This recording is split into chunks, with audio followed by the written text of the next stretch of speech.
याद रहे कि इंसान की जिंदगी में बरकत हो तो इंसान की जिंदगी मौजूदा नेमतों में बड़ी पुरसकून गुजरती है, और अगर इंसान की जिंदगी में बरकत ना हो तो इंसान के पास सब कुछ होने के बावजूद भी इंसान को यूं महसूस होता है जैसे उसके पास कुछ भी नहीं है, उसकी जिंदगी में सुकून नहीं होता। इसलिए चाहिए कि जिंदगी में ऐसे कामों से बचा जाए जो इंसान की जिंदगी से और इंसान के घर से बरकत को खत्म कर देते हैं। आज जिन 10 कामों के बारे में हम आपको बताने जा रहे हैं, ये हमने मुख्तलिफ जराए से इकट्ठे किए हैं। इन्हें गौर से सुने और इन कामों से इज्तनाब करें ताकि इन कामों की वजह से आपका घर बेबरकती से बच सके। आइए आपको इन 10 कामों के बारे में बताते हैं। नंबर 1 है अंधेरे में खाना खाना।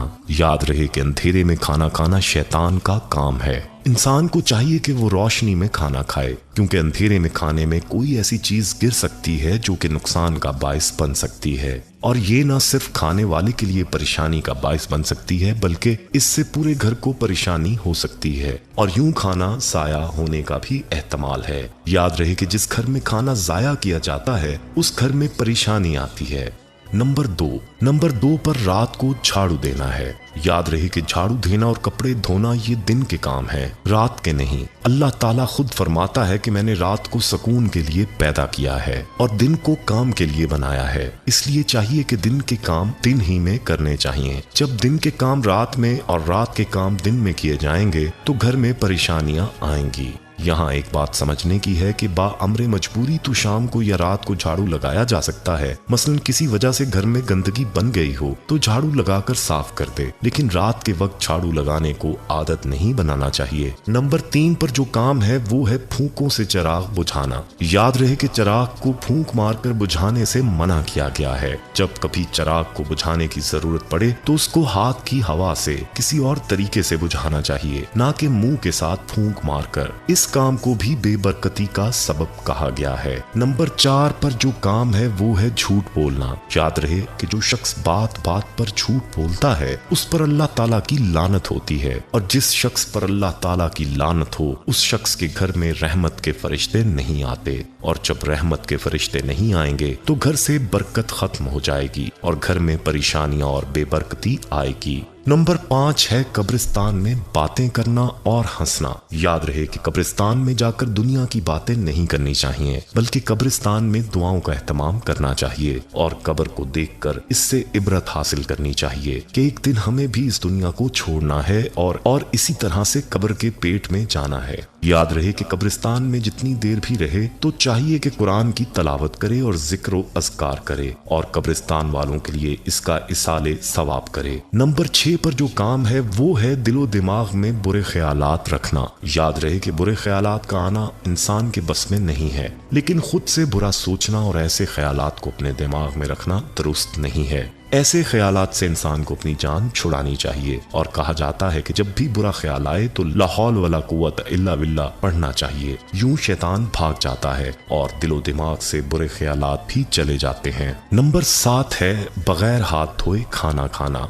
याद रहे कि खाना खाने से पहले हाथ धोने चाहिए। ये हमारे प्यारे आका सल्लल्लाहु अलैहि वसल्लम की प्यारी सुन्नत है और घर में और रिस्क में बरकत का सबब भी है। अगर खाना खाने से पहले हाथ नहीं धोए जाएंगे तो घर में बेबरकती आएगी और हमारे रिस्क से बरकत खत्म हो जाएगी। इसलिए चाहिए कि खाने से पहले और बाद में हाथ धोने का एहतमाम किया जाए। याद रहे कि बगैर हाथ धोए खाना खाने से हाथों का मैल कुचैल और जरासीम भी पेट में चले जाते हैं, जो ना सिर्फ बीमारियों का बायस बनते हैं बल्कि घर के अंदर परेशानियां भी आती हैं। नंबर 8 ये है कि माँ बाप को सताना। याद रहे कि अल्लाह ताला कुरान पाक में फरमाता है कि जब तुम्हारे माँ बाप बुढ़ापे को पहुंच जाएं तो उनके साथ नरमी से बात करो और उन्हें उफ तक भी मत करो, यानी उन्हें जरा बराबर भी परेशान मत करो। उनका अपने ऊपर एहसान याद रखो कि तुम्हारी परवरिश के लिए उन्होंने कैसी कैसी परेशानियां बर्दाश्त की हैं। इसलिए जिस घर में वालिदैन को सताया जाता है, वालिदैन की नाफरमानी की जाती है, तो बरकत उस घर से उठ जाती है। उस घर में बेबरकती और परेशानियां आती हैं।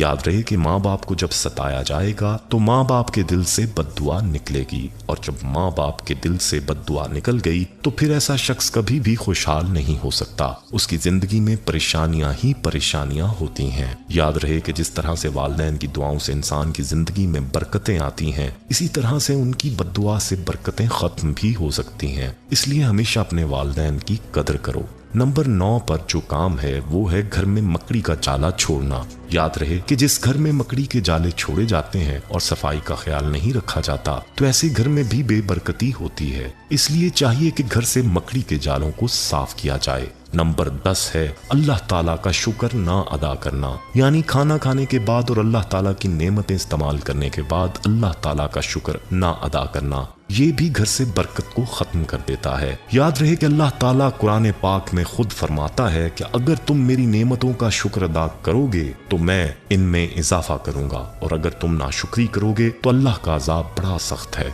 इसलिए नाशुक्री से बचना चाहिए। अगर अल्लाह की नेमतों की नाशुक्री की जाएगी तो घर से बरकत चली जाएगी और घर में अल्लाह की नाराजगी आएगी, जिसकी वजह से बेबरकती और परेशानी का सामना करना पड़ेगा। दोस्तों, ये थे वो 10 काम जो कि घर में बेबरकती का सबब बनते हैं। याद रहे कि जहां इन कामों से बचने की जरूरत है वहीं पर ये भी जरूरी है कैसे काम किए जाएं जो घर में बरकत का सबब हैं, जिनमें सबसे ज्यादा अहम नमाज की पाबंदी है। हमारे घर का हर फर्द नमाज का एहतमाम करने वाला हो, इसके साथ कुरान पाक की तलावत का एहतमाम हो और हर छोटे बड़े गुनाह से अपने आप को दूर रखा जाए और इस्तग़फ़ार की कसरत की जाए। घर में अल्लाह ताला के अहकाम और प्यारे आका सल्लल्लाहु अलैहि वसल्लम की सुन्नतों को जिंदा किया जाए तो फिर देखें कि कैसे घर के अंदर बरकतें ही बरकतें आती हैं। वीडियो पसंद आई हो तो इसे लाइक करें, कमेंट में अपनी राय दें। फेसबुक, व्हाट्सएप और दीगर सोशल मीडिया ऐप्स पर इस वीडियो को सदक़े जारिया की नीयत से शेयर करें। अहबाब, हमारे यहाँ खसूसी दुआ का एहतमाम भी किया जाता है। इस दुआ में शामिल होने के लिए अपना नाम कमेंट सेक्शन में जरूर लिखें। हमें आपके कमेंट का इंतजार रहेगा। अल्लाह हाफिज।